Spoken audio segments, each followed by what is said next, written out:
Oh.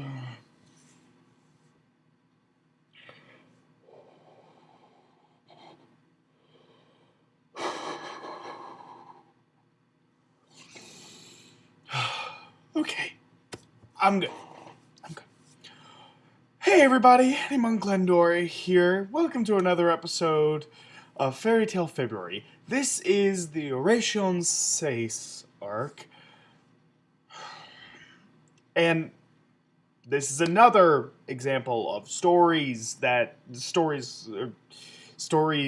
characters, to be more precise, that are taken straight out of Rave Master. Most of these characters, with the exception of a couple, we'll get to them in a minute.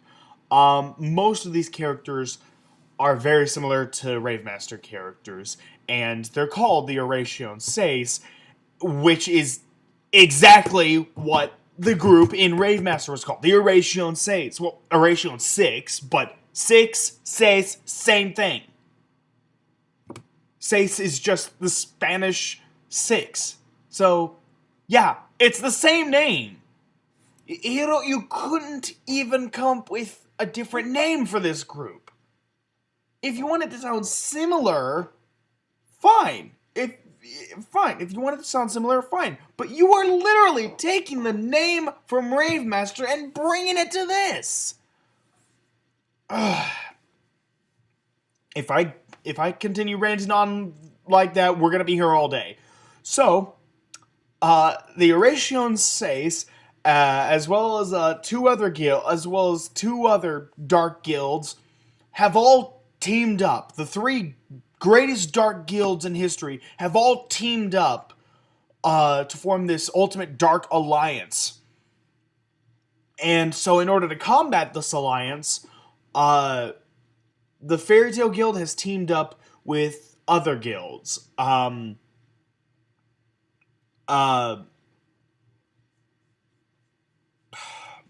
Blue Pegasus, I remember, was one of them.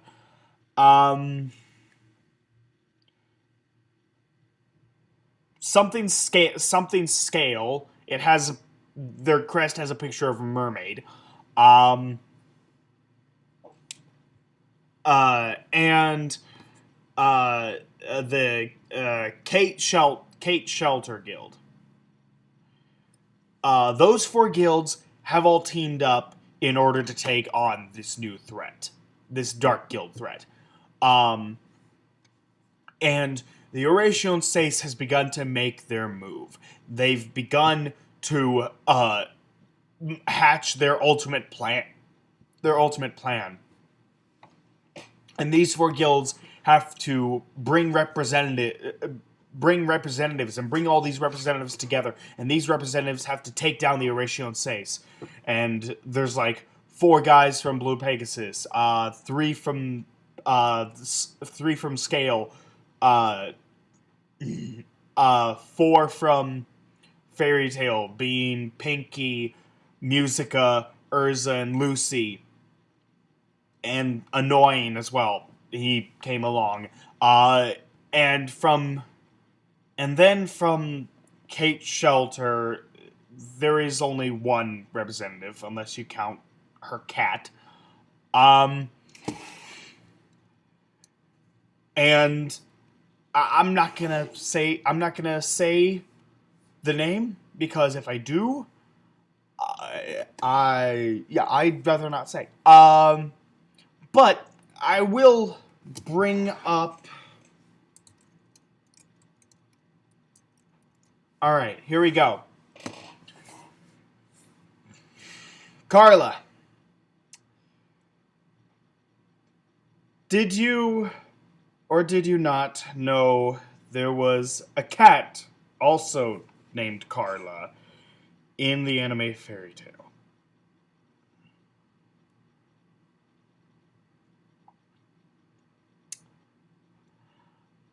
I thought the only talking cat was Annoying, but no, there's apparently more.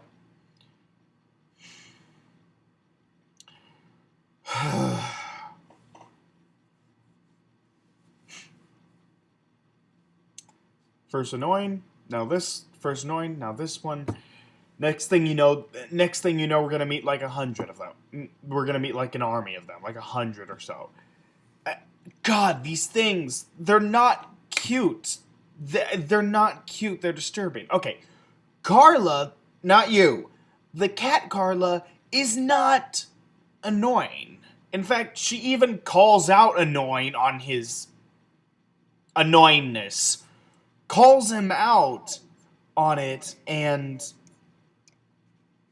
she just continues to insult him and think logically. And I'm like, yes, okay, this is a character I can actually get behind. A cat! A cat! This series has so few good characters that one of the most interesting characters is a freaking cat! A cat!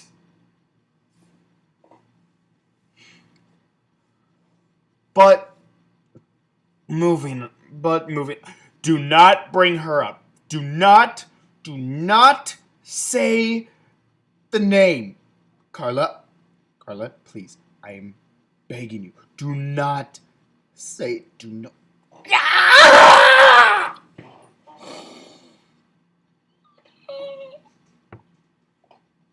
Gosh, she's so cute. I'm sorry. Wendy's adorable. She's absolutely adorable. I tried hating her. I tried so hard.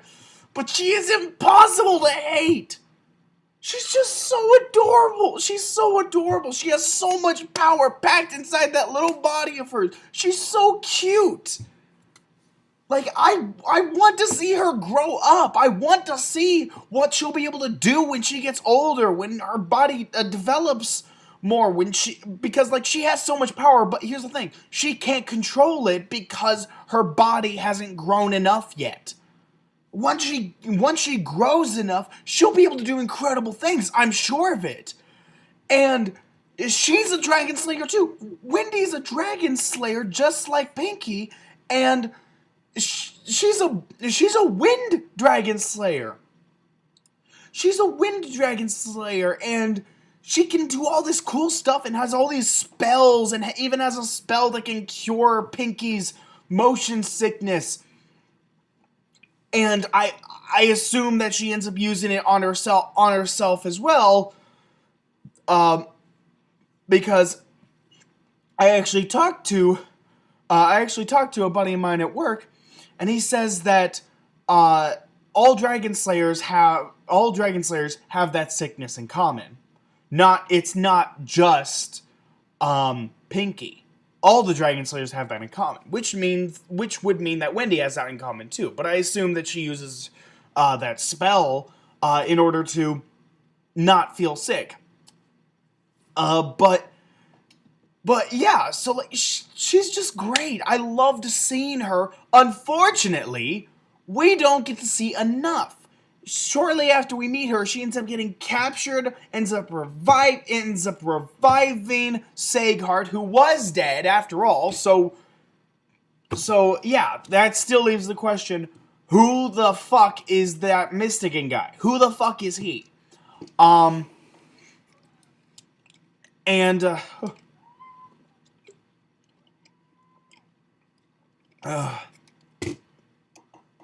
we don't know who Mystican is.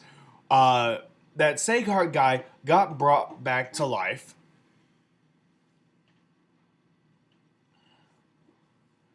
And we basically he has no memory. He has no memory of the horrible things he did. And he ends up helping out with defeating the Oracion Seis. Hello, Sissy. He ends up helping out. And, it's Sissy. Say hi, Sissy.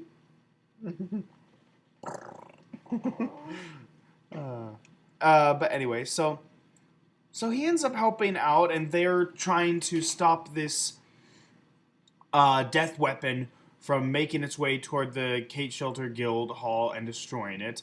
But it doesn't really matter anyway, seeing as how they're all already dead. Yeah, there's not a single living person there aside from Wendy and her cat Carla. They're the only real members of the Kate Shelter Guild. Supposedly, the master of the Kate Shelter Guild is a ghost who created illusions, who created an entire village, entire people, and just made them illusions. And so they end up saving the day, only to find that out. And Wendy finds out that she's all alone. And I gotta say, that was that scene when the master is just like, I could have just